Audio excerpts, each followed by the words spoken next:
Group 1 వాయిదా పడుతుందా లేదా? జనరల్‌గా ఏంటి అంటే తెలంగాణ గ్రూప్ 1 ఏదైతే ఉందో మనం ఇప్పుడు చూసుకుంటే చాలా గందరగోళం ఏర్పడింది. సో, మళ్ళీ 2011 రిపీట్ అవుద్దా అనే అపోహలు, ఆలోచనలు చాలా మందికున్నాయి.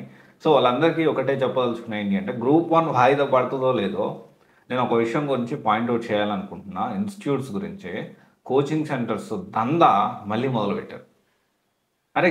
అసలు ఎగ్జామ్ జరుగుతదా? లేదా? అంటే ఇప్పుడు నేనేమంటున్నా, ప్రతి ఒక్క కోచింగ్ సెంటరు ఈ విషయం గురించి ఎందుకు ఇనిషియేట్ తీసుకోవు? అంటే మీకు బాధ్యత లేదా? మీరు గూడా అదే అభ్యర్థులు ఇచ్చే ఏదైతే ఉన్నాయో ఫీజులతోనే కదా మీరు ఇన్‌స్టిట్యూట్‌లు నడుపుతుంది. మీ సైడ్ నుంచి మీరెందుకని ఒక వినతి పత్రం అని ఒక్క ఇన్‌స్టిట్యూట్ నుంచి అయినా ఇచ్చారా?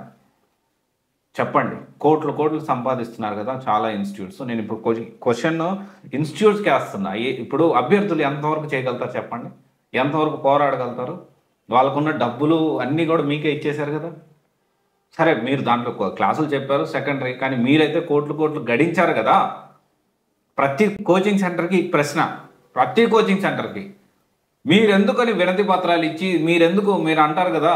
నిన్న ఒక వీడియోలో చూశాను. నాకందరూ పెద్ద పెద్ద పోలీస్ ఆఫీసర్‌లు ఇంకొకరు నాకు కాల్ చేస్తున్నారు.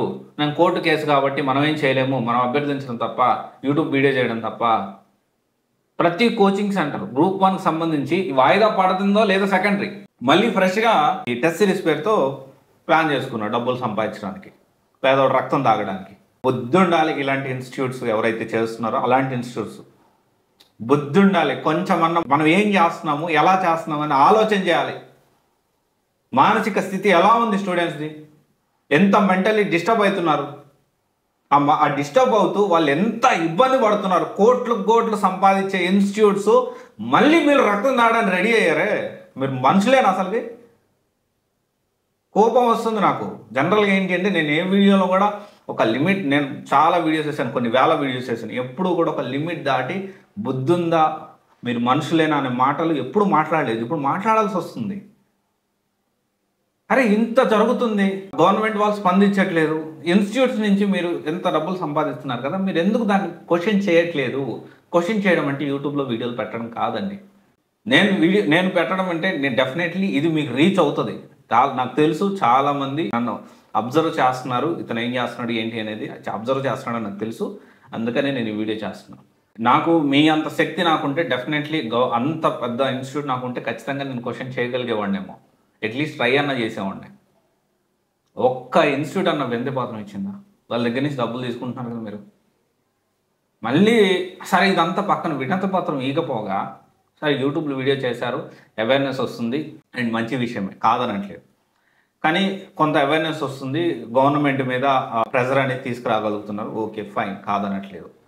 నేనేమంటున్నా ఇది వదిలిపెట్టేసి మళ్ళీ మీరు టెస్ట్ సిరీస్ పేరుతో మళ్ళీ స్టార్ట్ చేసి మళ్ళీ స్టూడెంట్స్ రక్తం తాగాలని ఫిక్స్ అయ్యారే! మిమ్మల్ని ఏమనాలి చెప్పండి? ఎందుకు అంటే మీకు తెలీదా? మీరు కూడా ఒకప్పుడు యాస్పిరెంట్ అయ్యి ఉంటారు కదా! చాలామంది ఇన్‌స్టిట్యూట్ నడిపే ప్రతి ఒక్కరు ఒకప్పుడు యాస్పిరెంట్సే కదా! ఒకప్పుడు మీరు కూడా అభ్యర్థుల ప్లేస్‌లో మీరు కూడా ఉన్నారు కదా! ఎందుకని ఆలోచించట్లేదు? మళ్ళీ 35,000 మళ్ళీ 10,000 మళ్ళీ 15,000 స్టూడెంట్స్ మీరు కూడా అర్థం చేసుకోవాలి. మీరు డబ్బులు కడుతున్నారు కాబట్టి వాళ్ళు కొత్తగా టెస్ట్ సిరీస్‌లు అవి ఇవి పెడతా ఉన్నారు. అండ్ ప్రెజెంట్ ఎగ్జామ్ జరుగుతదా లేదా అని సెకండరీ. మీరైతే ఎగ్జామ్ జరుగుతదని ప్రిపేర్ అవ్వండి. ఎందుకని సైడ్ ట్రాక్ తీసుకుంటున్నారు? ఈ ఇష్యూ అనేది మీ చేతిలో ఏమైనా ఉందా? ఒక్క విషయం ఆలోచించండి. ఈ ఉద్యోగం జరుగుతదా లేదా అనే డెసిషన్ మీ చేతిలో ఉందా? లేదు కదా! మీ చేతిలో ఉన్నది ఏంటిది? ప్రిపేర్ అవ్వడం. ప్రిపేర్ అవ్వండి. ఎగ్జామ్ పోస్ట్‌పోన్ అయితే ఏంటి పరిస్థితి? పోస్ట్‌పోన్ అయితే మళ్ళీ రాయండి. 2011 మళ్ళీ రిపీట్ అనుకుందాం ఎగ్జాంపుల్ రిపీట్ అయితదా అంటే అవ్వదనే కోరుకుందాం. 2011 రిపీట్ అయితే 2018లో వాళ్ళకి జాబులు రాలేదా? టైం పట్టింది మేబీ. చాలా ఇబ్బందులు జరిగినాయి. టైం పట్టింది. కోర్టు కేసులు నడిచినాయి. 2 సంవత్సరాలకి మళ్ళీ 2016లో మెయిన్స్ ఎగ్జామ్ జరిగితే మళ్ళీ 2018లో ఇంటర్వ్యూస్ జరిగాయి. సరే వాటెవర్ ఇట్ మేబీ. అంటే జరిగింది కదా! ఎప్పుడు జరిగితే అప్పుడు మీరు సిద్ధంగా ఉండాలి. దాని గురించి మీరు ఆలోచించండి. ఓన్లీ సబ్జెక్ట్ గురించి ఆలోచించండి. ఏం ప్రిపేర్ అవ్వాలి? ఎలా ప్రిపేర్ అవ్వాలి? ఎందుకని ఈ సైడ్ ట్రాక్స్ అన్ని? నిజంగా ఎవరి పనిలో వాళ్ళు ఉన్నారు. నిజంగా ఆలోచించండి. ఇన్‌స్టిట్యూట్ పనులు వాళ్ళ కోచింగ్ సెంటర్స్ వాళ్ళ పని ఏంటి? వాళ్ళు వర్క్ చేసుకోవడం, టెస్ట్ సిరీస్‌లు పెట్టడం, డబ్బులు సంపాదించుకోవడం వాళ్ళ పని. సరే డబ్బులు తీసుకుంటున్నప్పటికీ ఎంతవరకు న్యాయం చేస్తున్నారు ఏంటి అనేది ఒక్కొక్క ఇన్‌స్టిట్యూట్ మీద ఒక్కొక్క డిపెండ్ అయి ఉంటుంది. అది హోల్ డిఫరెంట్ స్టోరీ. దాన్ని తీసి పక్కన పెడదాం. మరి మీ అభ్యర్థులుగా యాస్పిరెంట్స్గా మీ బాధ్యత ఏంటి? ప్రిపేర్ అవ్వడం. ప్రిపేర్ అవుతున్నారా? అది మాత్రమే ఆలోచించండి. ఎలా ప్రిపేర్ అవ్వాలి, ఏం ప్రిపేర్ అవ్వాలి. 21 ఎగ్జామ్ ఉంది, ఇది మాత్రం మైండ్లో పెట్టుకోండి. ఎవ్వరూ వచ్చి రేపు సడన్గా ఎగ్జామ్ జరిగి భగవంతుడి దయ వల్ల ఎగ్జామ్ జరిగి రిజల్ట్స్ వచ్చేసినాయి అనుకోండి, మీరు సరిగ్గా ప్రిపేర్ అవ్వకపోతే మీరే వెనకబడతారు కదా. ఆలోచన చేయండి. చెప్తున్నా అభ్యర్థులకి, ఏదైతే నా తమ్ముళ్ళుగా, నా సిస్టర్స్గా, నా బ్రదర్స్గా నేను ఆలోచించి మీ గురించి నేను చెప్తా ఉన్నా. ప్లీజ్, ఇన్స్టిట్యూట్స్ పనిలోనే ఉన్నాయి, మనం కూడా మన పనిలో మనం ఉందాం.